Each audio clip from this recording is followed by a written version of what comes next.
The Perplexity's Comet browser, it's now open to the general public. Bloomberg just revealed that Apple is scrambling to salvage its long-delayed Siri overhaul. And internally, employees are testing a chatbot codenamed Veritas to stress test the technology. What you can build in AI for $2 billion.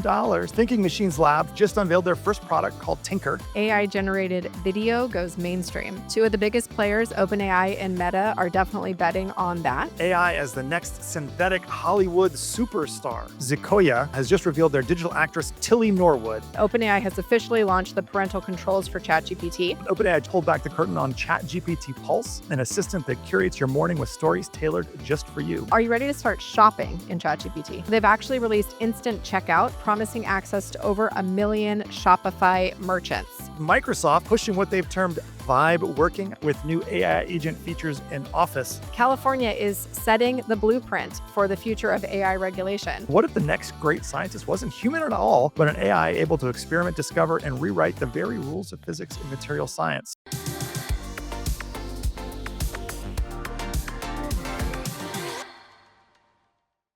Annie, do you need a new AI app in your life? I mean, that's the question everybody's got. Do you need a new? We got a couple of them for you this week, but do you need a new one? I don't know if I need a new one. I feel like there's just so many new options available. I have a little bit of newness overload sometimes, but I might need a new one if it's good enough. So tell me what my options are. I'm going to make a plug for one of my favorite AI apps, and then there's like lots of new ones to try. So we'll get into a whole bunch in this week. But the Perplexity's Comet browser, their AI-powered browser that came out a couple months ago. I've been using it. It's become my daily driver for my browser. It's now open to the general public, was invite only until today, I think. So you can now go out and try it. I've actually really enjoyed having AI built into my browser. I think we've talked about this. And it's caused me to use Perplexity quite a bit compared to what I did before. And I'm pretty impressed generally. So, for those who are interested in AI, if you want to know what the AI first browsing world looks like, and before ChatGPT releases their much rumored browser, Perplexity Comet open to the public, go check it out. Yeah, I actually will check that out because you've been telling me for a long time that you love using the Comet browser. And so I'm excited to actually see what it can do for me. But I know you were an early adopter and you had really positive feedback. I just sent you an invite code. I'm always an early adopter, which means it's very dangerous to take my. Is Google Chrome is going to become like the new Internet Explorer as everybody now shifts over to the like AI-based browsers. So that'll be interesting to watch unfold. I can't think of Chrome as the IE of the AI age, but maybe that's where we're headed. I mean, not today, but 2 years, 3 years, I don't know. We maybe have an over-under bet. Well, in terms of apps, do you need an upgrade to your Siri? Are you ready for a Siri that doesn't suck? I am very much ready for a Siri that doesn't suck. Okay, well, Bloomberg just revealed that Apple is scrambling to salvage its long-delayed Siri overhaul. And internally, employees are testing a chatbot codenamed Veritas, which it means truth, which is pretty funny. It's like Apple finally admitting the truth about Siri needing an upgrade. But it's codenamed Veritas to stress test the technology. And so what is happening is that, we've been hearing these rumors for a long time that Siri was going to get upgraded. And Apple has been sort of quietly developing advanced AI features for Siri. And it's powered by a system that's codenamed Linwood. And it'll blend their proprietary AI models with third-party models. So they have kind of the best of both worlds to have some new capabilities like searching your own personal data, editing photos through voice commands, things like this. To test it out, Apple staff have been using a ChatGPT-like app called Veritas. And unlike competitors like OpenAI or Google, Apple does not plan to sort of launch Veritas as a standalone chatbot. Everything is going to live within Siri. So Siri 2.0, 3.0, whatever version we're on, we're coming. Look, I said that, now my Siri's listening to me. So anyway, here might be here, a Siri that doesn't suck. See, I would love to see a Siri that doesn't suck. I had the first friend who actually switched from iPhone to a Google Pixel and said, dude, having a Siri that doesn't suck is like amazing. You've got to try it over in the Pixel world, which I have not gotten myself to go the Android route to see it, but it would be great to have it. And there's also rumors this week that Apple is shelving plans for a low-cost version of the Apple Vision Pro, kind of virtual reality, augmented reality, called the big ski goggle things, in favor of accelerating development and a more Meta Ray-Ban light pair of smart glasses with display. So seems like maybe Apple finally getting their act together and joining the AI future world. Yeah, it does seem like they're getting their act together. And it's just sort of like weird to have Apple be the company that's chasing everybody else, which for a long time, everybody else was chasing Apple. And definitely on the AI front, they're chasing everybody else. So We'll see if they actually become real contenders in the race now. We will, and I still think there's this really interesting question of, like, do they need to, or should they just be, like, the best possible place to use ChatGPT or Gemini or Anthropic or whatever you want, but, like, we're the devices that are gonna be awesome, and we don't need to make the models. We're gonna let somebody else do that because they've I don't use many Apple apps on my phone, I mean, a few, but, like, mostly I use third-party apps. That's what I use my phone for, so I it's not clear to me they have to be in the race, but they seem to feel that way. Yeah. Well, if we want to talk about companies just getting into actually releasing things in the AI game, let's talk about what you can build in AI for $2 billion. That used to seem impressive, but I don't feel impressed by $2 billion as a number anymore. I mean, we've seen such big numbers that now I'm like, can you build anything for 2 billion? I don't know. It's like pocket change, right? So, Thinking Machines Lab, founded by former OpenAI CTO Mira Murati and other top AI researchers, just unveiled their first product called Tinker. It's an API that lets developers fine tune existing advanced language models like Meta's Llama or Alibaba's Qwen for their own specialized needs without managing complex hardware, training clusters, software packages. Leading groups at Princeton, Stanford, Berkeley, and the Redwood Research are already leveraging Tinker for proof assistance, chemistry, reasoning agents, multi agent reinforcement learning experiments, all sorts of stuff. It's currently applications open for early access, so not out there in the world, but we're seeing it come out. But I got to say, I expected more than a fine tuning tool for existing models for $2 billion.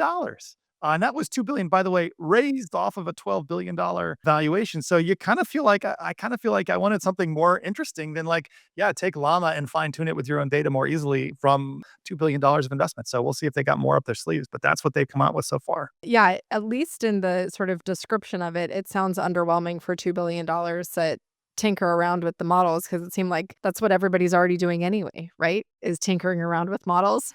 So Yeah, you would have, and apparently when they did this fundraise to raise the $2 billion, it was kind of like, it's me and some really smart folks. We can't tell you anything that we're doing. Please give us money. And they got $2 billion at a $12 billion valuation.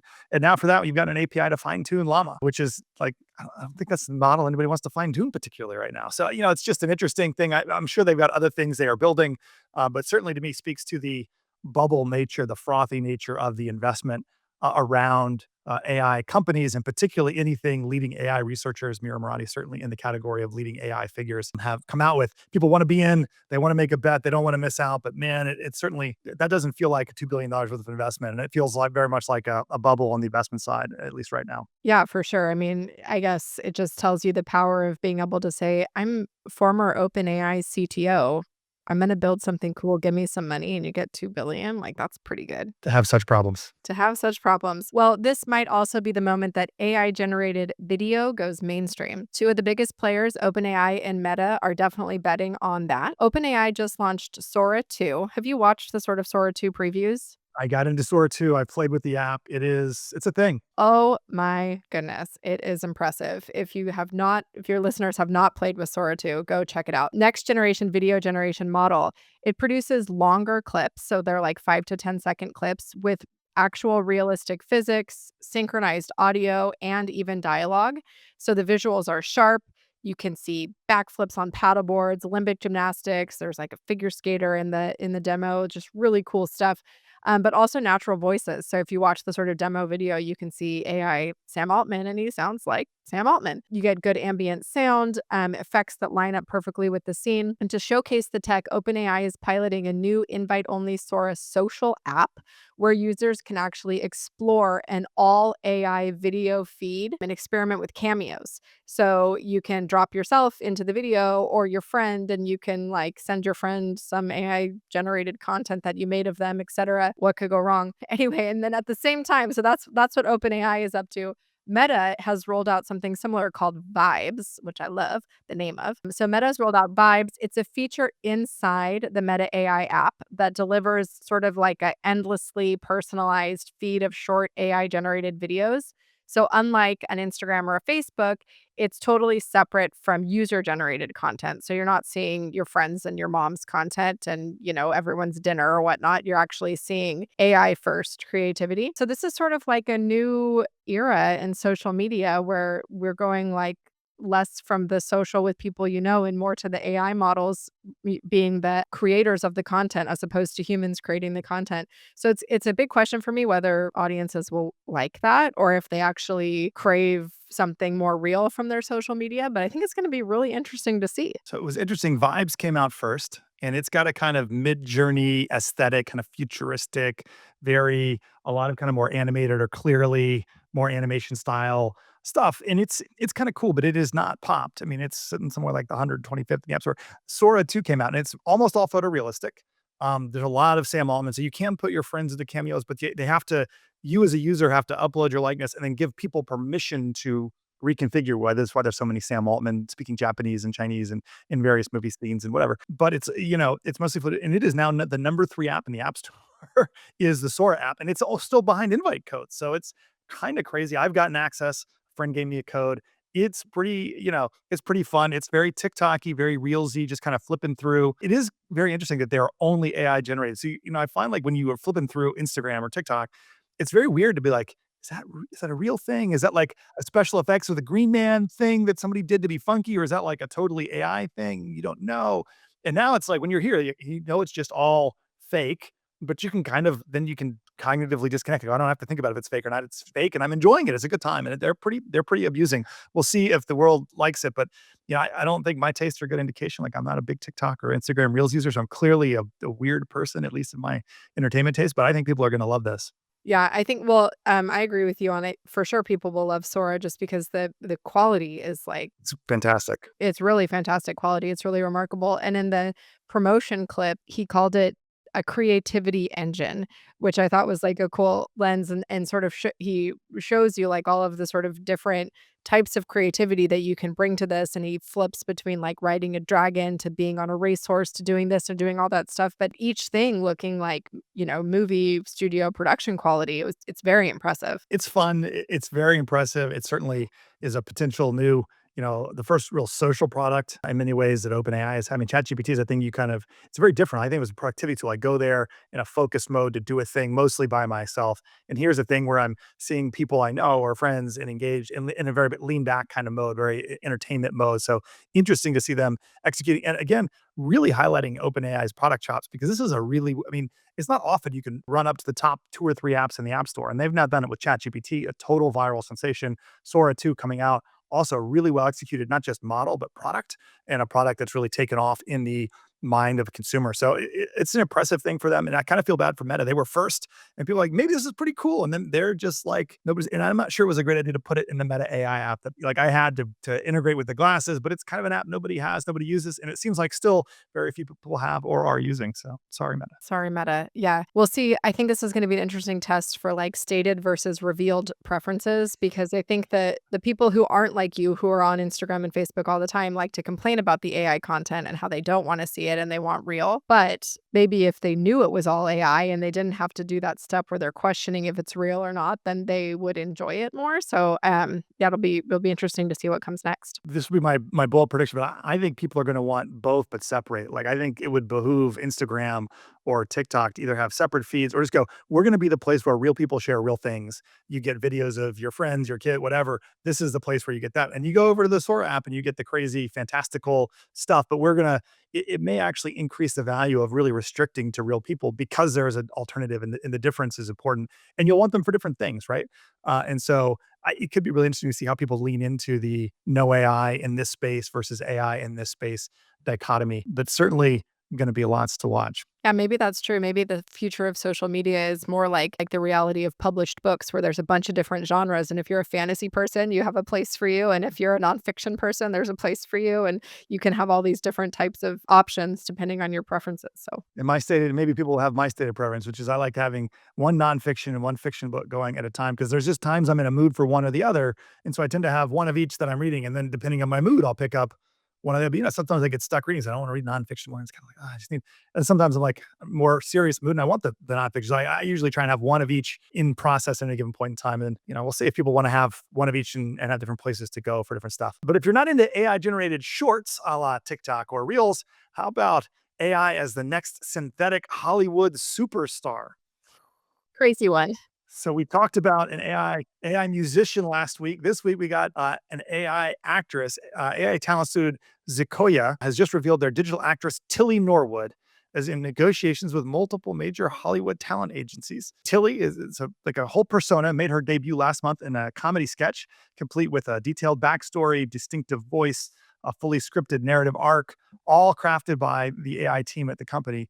And their ambition is to make Tilly, quote, the next Scarlett Johansson or Natalie Portman, as what the founder Eileen van der Velden put it that way. So I thought that's an interesting ambition, like a very clear, like mega superstar. They described how quickly studio attitudes shifted. It said, quote, a few months ago, everyone said AI actors would never happen, and now they're chasing us for deals. She argues that synthetic performers removes creative and budget constraints, opening new possibilities for storytelling. Never get tired, never complain on set, don't have some social media post that gets you on the wrong side of anything, no time in the hair and makeup chair.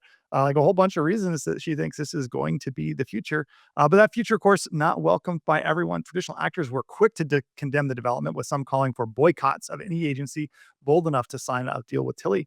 This comes among the longstanding labor disputes and union strikes over the use of AI entertainment. So here we've got now a musician getting a record deal, maybe an AI actress getting a movie deal, and both musicians and actors not so happy about this. But I don't know, is this the future or is this just a crazy thing we shouldn't be doing? I don't know. I was trying to think about like, okay, all the time we have actors who star in movies alongside fictitious CGI, right? And they like pretend to act in front of an animated thing. And so I'm trying to understand what is the sort of fundamental difference between acting alongside an animated character that somebody drew versus acting alongside a AI, or what is the difference between acting alongside a CGI monster versus AI generated? And it's sort of not clear to me why people feel so differently, but they clearly do. So I get that too, because this feels maybe more like a direct threat for the human jobs. But Yeah, I don't think there were a lot of like dragon actors who were upset that they didn't get the job in Game of Thrones because it was CGI. You know what I mean? Like that was not a threat to anybody in particular. But when you're talking about, replacing the actress playing Daenerys Targaryen, not just the dragon she's riding, that sounds more scary to at least some number of actors. I understand it, but I definitely think that like the reality of just like OpenAI Sora, like opening up the creative opportunities to a broader set of creators with lower cost, that's a real thing. And it would indicate a world in which we'll have a lot more volume of content being created, maybe less mega popular content and more niche long tail content, but the long tail now getting better quality and easier to make. yeah, and I maybe am not like philosophically opposed to having AI actors in a movie or actresses in a movie, but I don't love the whole, like, trying to make them a superstar, having them have their own Instagram. She gave this little press conference type of thing where she was like, "I know I'm an AI, but I feel very real emotions about this." Like, we don't need that. That's just, like, annoying hype. So that part I didn't love. Yeah, I hear you. But I guess if you're the studio really leaning into like, "Hey, I want her to be as popular as Scarlett Johansson has a whole brand around her that's beyond just her abilities as an actress, right? So I get it. The economics, of course, are interesting because if these are cheap and easy to make and easy to get, then the value to the creator of them is not so high. And you'd much rather be the agent representing Scarlett Johansson than, an extra. And so but it'll be really interesting too to see if similar to my take on the short videos, if we'll have start to become a dichotomy and your human acted things become less CGI, less in that vein and more kind of old school, dramatic oriented cinema because that's where humans really excel. And then all the like crazy action stuff that's half CGI anyway. Like when you see a Thor flying through the air, like that, that ain't Chris Hemsworth. I don't think the market for that real human thing will ever go away. That's why things like Shakespeare in the Park still exist, right? Because people still like to go listen to a play written thousands of years ago, acted out by human beings. And I don't think that market's going to go away just because, there's a AI content or CGI or like whatever new technology it is, people still like to watch other people perform. I think that'll be the really interesting question. What happens to live theater? What happens to I think it could really increase demand in some ways to say, "Hey, we really wanna have a separation of, like, I can have my fantastical thing, that's AI generated, but then I really want the human-driven thing because I wanna connect with people in a real way," and that's I think both will be there, and maybe the venues or the formats will start to separate because, they lend themselves better to different formats. Yeah, for sure. Well, we talked about Sora being a new release from OpenAI this week. That was not the end of the OpenAI news. They had a series of things this week. So One thing you should know about, we've talked about it a couple times on the pod already, but now it is officially launched. OpenAI has officially launched the parental controls for ChatGPT. So, of course, aiming to make its chatbot safer for teens after a lot of concerns and some high profile lawsuits stemming from a teen's tragic suicide. This move puts OpenAI at the front line of addressing regulatory pressure and parental anxiety over how teens are using AI tools and how AI tools in general sort of interact with minors. So, the parental controls are available on the web, coming soon to mobile, but right now only on the web. Parents have to actually create their own account and then link them to the teen's GPT account. And then the teen actually has the option to opt in You can to the like invite parental your kid to controls. be in your family kind of thing, and they've Yep. got to agree. I mean, obviously, it's very hard to know who a parent is, so without the agreement, you can't just take control of people's accounts. Yeah. Yeah. But of course, no teen will find a loophole in that, No, of course clearly, not. I'm sure no obviously. team will Yeah. say no. It'll never happen that Yeah. team say no. I Of don't want to course. be Teens controlled by like to you have know. maximum visibility for their Of parents course. on things like their Well, chat history. sorry, maximum visibility. Talking about what parents can actually do and see with this. For especially, got a lot of parents out there. What do I get to control and see, and what do I not? How do I put my teens' mind at rest? Maybe that I'm not just spying on their texts. Parents can reduce graphic content, so they can like put filters around, sexual content, romantic content, violent content, whatever choices they might want to, even extreme beauty ideals. They can put restrictions around extreme beauty ideals, which is interesting. This one's actually pretty good. They can turn off ChatGPT's memory. So ChatGPT can forget about past transcripts, and that sort of means that every time a new chat comes in, it's like a fresh start at whatever the safety protocols are. They don't ChatGPT doesn't get desensitized after talking about the same topic over and over again. So that's a pretty good one. You can set quiet hours. So you can say, I don't want my teen on ChatGPT at 4 a.m. so that you can sort of support whatever your tech boundaries are in your house. You can turn off voice mode and image generation if you want. And then what you can't do, you can't actually view the conversation. So Important you can point. put Yeah. guardrails around the conversation, but your teen still has some amount of privacy. The only time that will be broken is if there is a suspected serious safety risk, so like suicidal ideation, self-harm, etc. Then there'll be a notification to parents that type of chatting is going on. So, have you turned these on with your kids yet? Have you connected them up to family count? I have not. I have not. I had a really interesting experience with my older son, when he first got his phone, and I talked about like, should we put whatever spyware on your phone so that I can see?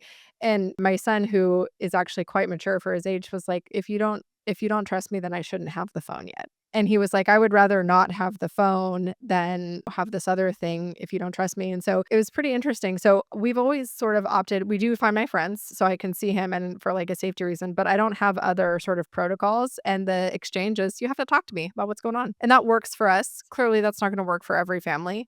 And my little guy, I don't think I would ever have to put a ChatGPT protocol in for him because he talks liberally. You get the play-by-play of everything that happens Well, in his hope day. that So continues. That doesn't always that sometimes it starts that way in that way. Yeah, I'm not sure if we'll use these controls. I think it's nice that they're there. We've added some screen time restrictions, mostly that we discuss with the kids, just kind of like don't get sucked down a rabbit hole of whatever your particular poison is. And then the thing we've not put any spyware on the phones, but we do like insist that we have access to the passcode, and so we're able to, in the case that we have a concern or feel the need to look at something, like we have the right and ability to do that. Although we pretty much never feel the need to do that. But I think that's and again, kids are gonna go into incognito, log out, do these. I mean, like can't access ChatGPT after 10. Okay, but unless I log out or use my school email account to set up a new one that's not connected to the family, I think some of this is going to be the more you try and enforce, the more they're going to go different ways, and the more you try and use it as a great opening for good dialogue about the proper use of any technology in ChatGPT. I think is you're going to turn out better the more you use it as a conversation starter versus a really trying to restrict things that the kids feel like they should and could be doing because that's just there's almost always a way around it. And if there is, the children will find it. yeah, I guess my spicy take on this is like, I don't think that this actually does any risk mitigation for teens. It does risk mitigation for OpenAI about future lawsuits, right? Because to your point, teens are always going to find a way around if they want to find a way around. And I mean, you've already come up with four just on this podcast, and you're not even a teen, right? So like, And not for a long time. yeah, yeah, yeah. So anyway, so I feel like this is really more of a stay out of lawsuits play for OpenAI than like a true teen safety risk mitigation. We can give a second spicy take. I like the spicy take. We're gonna keep going with it. Is it risk It's also, I think, be wary as a parent of thinking that turning these things on can replace a robust conversation and ongoing engagement with your kid about how they're using the tools. You can't, this isn't like turn it on, go to use ChatGPT, you're fine. And I think some parents, it risks having parents feel like, yeah, I got the kid mode on, I'm fine. And you really need to be having a discussion with your kids about how they're using these tools, why, what's appropriate, what's not. The tool is not going to solve that for you. You may, if you're worried about your kid being pulled in certain directions, want to have restrictions around certain kinds of chat. But I think by and large, you can't abdicate your responsibility as a parent to a ChatGPT parent mode, kid mode. So there you go. Not the end all be all of this conversation. Well, let's move on to the next thing ChatGPT OpenAI announced because they did. I feel like we could have had a whole episode just on OpenAI, but we won't do that because there's other interesting stuff. But OpenAI just also pulled back the curtain on ChatGPT Pulse, an assistant that curates your morning with stories tailored just for you. So every night while you sleep, ChatGPT Pulse springs into action, digests your recent chats, feedback that you've given it if you opt in, and even your Gmail and calendar data if you give it access. And in the morning, it delivers 5 to 10 visual cards filled with relevant updates, ideas, and suggestions. Think like follow-up reminders, travel tips for an upcoming trip, personalized plans for an upcoming dinner. You can also kind of give it thumbs up or thumbs down on stories or give it specific topics you would like to see more of. Perhaps noteworthy, Pulse is designed to deliver a digestible briefing and then stop with a friendly, that's it for today. So they're not turning this into the endless scrolling feed of stuff you might be interested in. I think Google has really gone that way with their Discover, where you can like just, it'll never stop. It just keeps filling up like your Facebook feed. And this is meant to be a relatively small brief. For now, Pulse is exclusive to the pro subscribers, $200 a month user. So it's a pretty limited release, at least in that way, because it's a pretty compute intensive feature, but I expect it to become aware more broadly in the medium term. So interesting development here, kind of in that shift towards doing for you as opposed to answering when you initiate, kind of taking the proactive approach for the ChatGPT agent. Yeah, I think it'll be interesting to see how useful this is because I think one of the criticisms I would have about AI recaps that I have seen, not necessarily only from ChatGPT, but in some of the other, tools that I use is it has a really hard time separating signal from noise. So as an example, we had a large get together with a bunch of customers 2 weeks ago, and there was a lot of very good content that happened. And there's a whole Slack channel about everybody chatting about the very good content. And then in one piece of it, people started talking about their unpacking habits after a work trip. And like the top bullet in my AI recap was packing cubes are helpful, basically. And I'm like, True statement, though. Hot take. Those are some of the most underrated travel features ever. Is packing cubes, 100%. but I'm like, how is this the top? This is the top thing that comes from the AI recap about this very important customer meeting. And so I do worry a little bit that Pulse might have that kind of flavor too, of like you had some wonky one-off conversation with ChatGPT that, about how to make dinner or something. And then all of a sudden for the rest of your life, you're hearing about how to chop tomatoes in your Pulse feed. So I re-upgraded. I've been kind of going back and forth with the $200 and the $20 a month when there is something worth paying $200 for or not. And so I upgraded to get this. And my first day, I was like, this is just worthless. This is basically a continuation of the last 6 chats I had with chat. And they were on one-off topics. Like, what is this? But then it had a little thing like, what else would you like to hear about? There's a thumbs up, thumbs down. So I said, well, I want to hear general news. I want to hear AI store, whatever.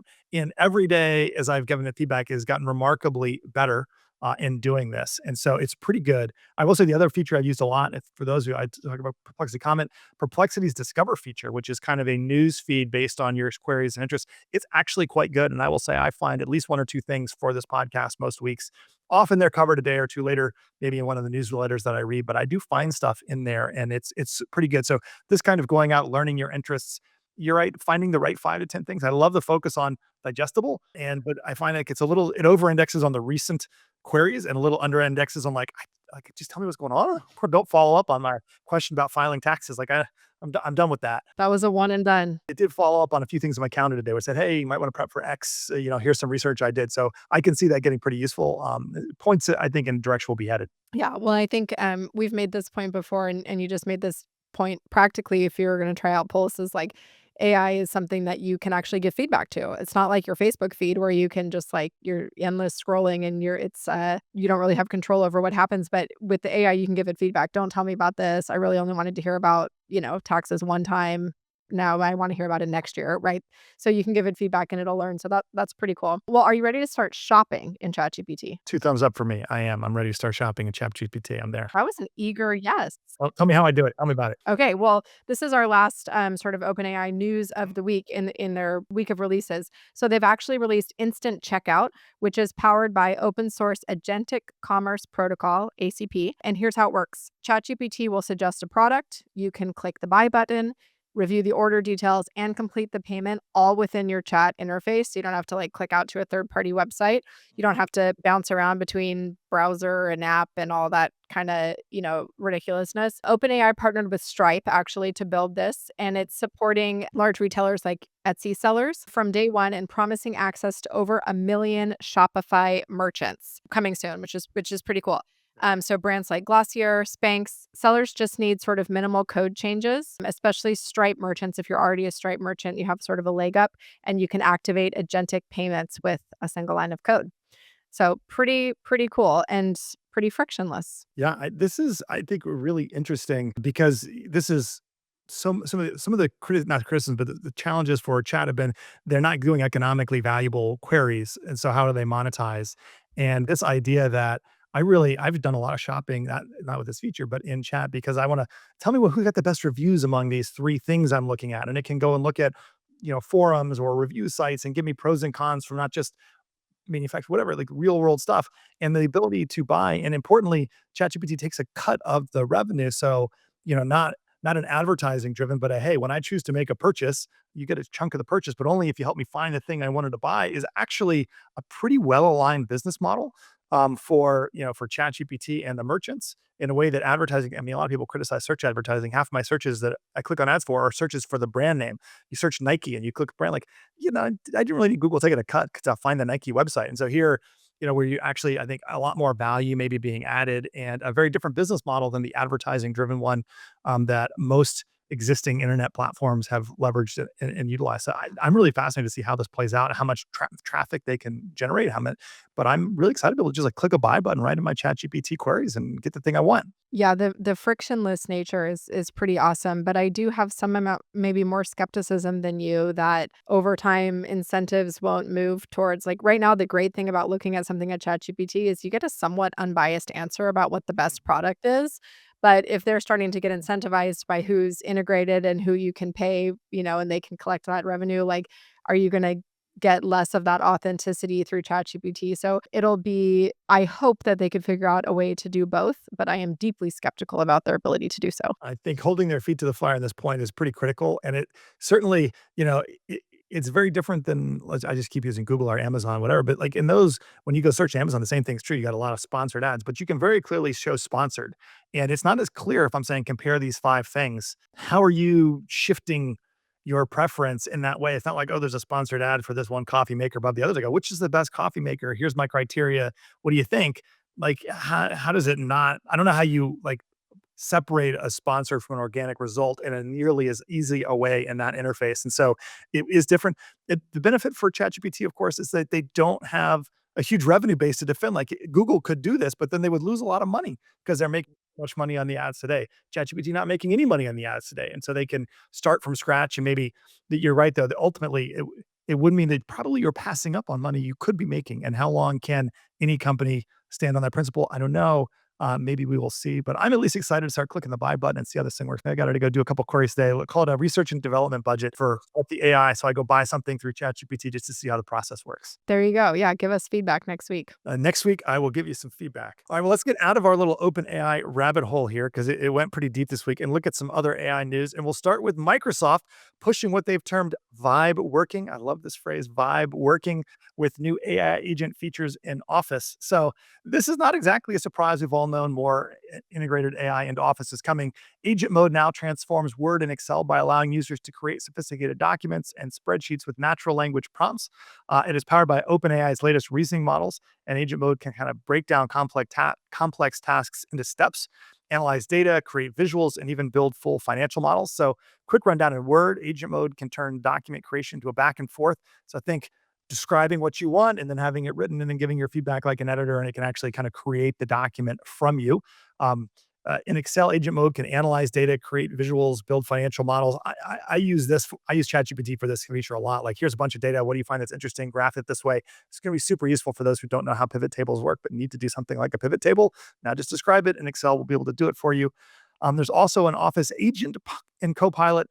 That's the first chat first assistant, so kind of the Copilot assistant. But it can now create PowerPoint presentations or Word docs. If you ask it to analyze a bunch of data or maybe a document summarizing something, can you give me a PowerPoint version of that? It will now go and create the PowerPoint for you. For now, these features are limited to Microsoft's Frontier program and specific US-based subscribers. Agent mode works in the web versions of Excel and Word. Desktop support coming soon.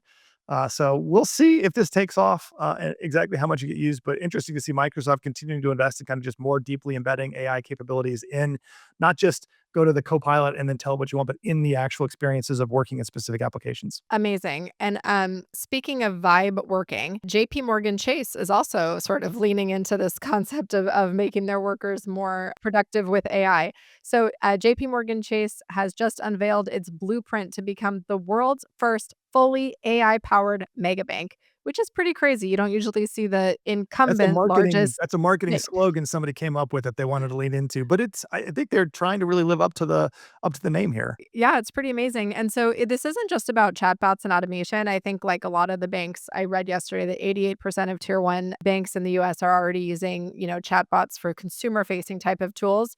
But what we're seeing here with JP Morgan Chase, it's a little bit differently, is that executives are really demonstrating how artificial intelligence, specifically their proprietary LLM suite, is already completing high output investment banking tasks in seconds that used to be taking teams of junior banker hours. The chief analytics officer for JP Morgan Chase, Derek Waldron, he aims for every employee to have a tailored AI assistant, for every business process to be driven by AI, and for every client interaction to get an AI powered concierge, that's big because again, when you think about the scale at which JP Morgan Chase operates, that's a lot of employees and client interactions and processes to overhaul with AI. So it's really a fundamental rewiring for the bank, giving it a tech lead and potentially transforming the entire banking sector. It's already live with more than 200,000 staff members, half already using this AI daily.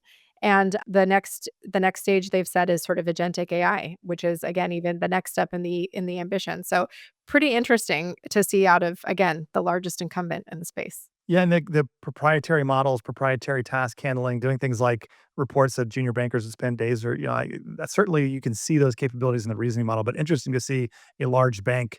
I've heard lots of professors go, "Yeah, I had this research report written, I would have had 2 PhD students working for 2 weeks each to build this thing, and now OpenAI's, GPT-5 did it."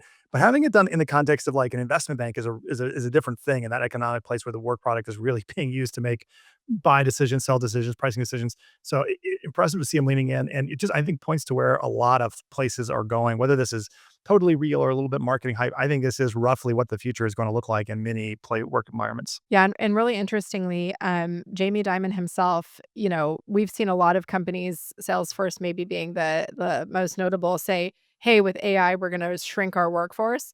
Jamie Dimon says, "With AI, my workforce is going to work 3.5 days a week," which is sort of a different Sign me spin up. on. Yeah, I know. So I'm like, I don't know how many college grads all of a sudden want to apply for J.P. Morgan Chase just because he just made that big statement, right? Recruiting line item right there. Yeah. So We've been promised shorter work weeks from automation for decades, and there's many who believe that AI will offers the opportunity for that to become real. Whether we choose to take the gains from AI and apply them to people working less versus for the same amount of money is that's a whole different question. Be nice if J.P. Morgan Chase did. I mean, I sign me up. I'm in for a job that I work 3.5 days a week, make my old salary. there you go. Well, we always talk about some of the medical or material sciences stuff in here. So I want to take us from the more traditional white collar work world that you and I know into the kind of more scientific realm. What if the next great scientist wasn't human at all, but an AI able to experiment, discover, and rewrite the very rules of physics and material science? So I got two stories we're going to kind of combine into one here. First up, Periodic Labs kind of being announced as officially as a company this week, aiming to build exactly that, the first true AI scientist. So, unlike traditional models that only learn from text, Periodic is constructing autonomous labs where AI systems can run real world experiments, generate unique data, and actually act upon the physical world. The focus is on physical sciences, where progress depends on new materials and new devices. Some of their early projects include high temperature superconductors, a technology that could transform power grids, space travel, and even nuclear fusion. And they've already partnered with a semiconductor company to tackle heat dissipation, deploying custom AI agents to analyze experimental data and accelerating engineering cycles.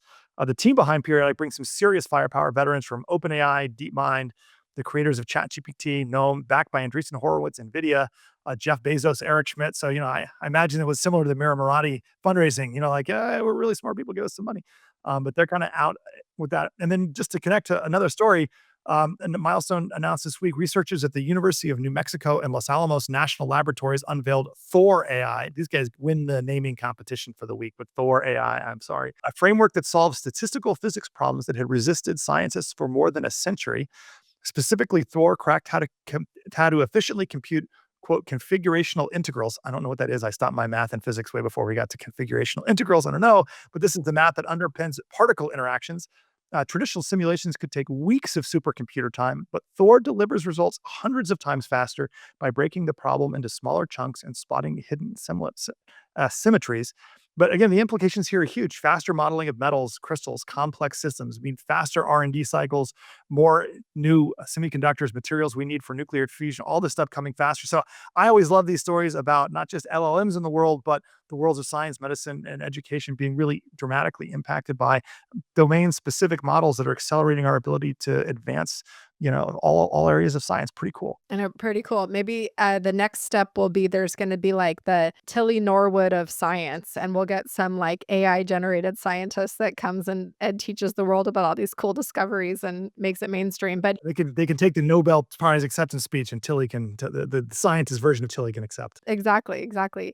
But it's pretty cool to think about just like problems that have plagued humanity for centuries that now AI can like start to tackle in a much shorter time frame would be pretty cool to sort of just see that pace of discovery change real fast. And the one thing I would push on, and this will kind of connects to our last story, getting to our favorite topic, regulation, but is where are the as we remove a certain kind of bottleneck, I think it would behoove us all to start asking, what is if this bottleneck goes away, what's the next bottleneck in the process that's going to slow us down? So I just think of like drug discovery being dramatically escalated. But if the FDA approval and review process is not improved similarly, then we're not going to be able to benefit from the acceleration of the discovery of these drugs because we'll just get stuck at, oh, it still takes forever and we can only do so many drugs a year. So we got to start thinking intelligently about, hey, if we can solve this problem, where in the system is that going to create the next bottleneck or problem? And how do we start getting ahead of that? So great to see the FDA was doing some of this work already, but you'd love to see us thinking kind of that one or two steps down the road. Okay, if this gets solved,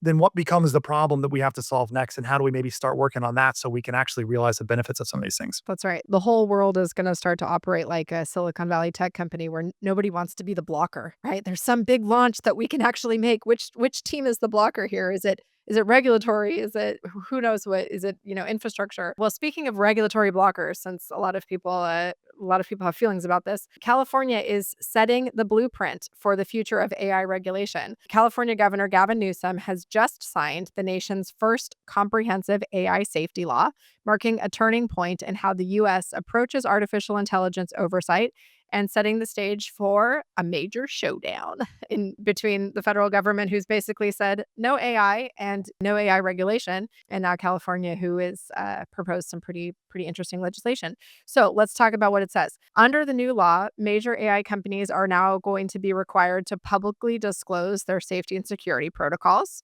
So not just, like if you look at GDPR, what's going on in Europe, companies have to disclose it to the government. Now this is going to have to be disclosed publicly, so publicly available safety and security protocols. The legislation introduces mandatory incident reporting for major AI-related safety issues, and there's whistleblower protections for those who are working in the AI sectors who want to, report such an event. The law also lays the foundation for a state-run cloud computing system known as CalCompute. So this is a pretty big deal. Well, Why is it a big deal? yeah. Oh, you Why? laughed at CalCompute. You don't like that. You like Well, Thor better than CalCompute. well, first, I just want to ask, like, I haven't read the details of this, but like, those seem like a reasonable set of things to demand. Like, tell us how you're handling safety. Make sure you're reporting any major security type incidents. Um, I haven't read through the regulation. I don't know if you have time to read through the actual bill, but like, a lot of that depends on the reasonableness of it depends on how you define major players, like how big a company do you have to be before you have to start reporting on how do we define that?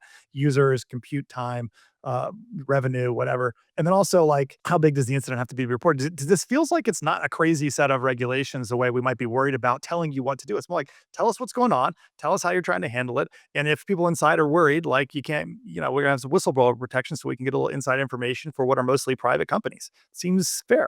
It seems fair. I think you pretty well articulated what the debate will be, though, because some of the big players, so Meta, Anthropic, OpenAI, they've all said this is a great positive step because it's balanced regulation. What you're hearing from sort of the venture capital leaders is worry that it's going to stifle innovation amongst the startups and just sort of solidify the big guys as the only players.